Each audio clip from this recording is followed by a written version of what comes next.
And welcome to Hostshield LTD. In this tutorial, I will be showing you how to connect a Linux virtual private server. First, you have to download a tool called Putty.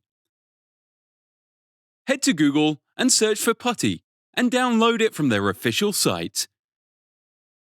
Then open Putty.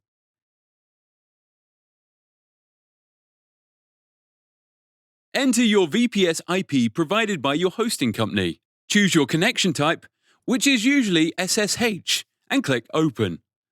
You will be asked for the username. Usually, the default username for Linux is root. So enter root as the username, then you will be asked for the password. Enter your password below. For the first instinct, you will think that you are not typing, but this is normal.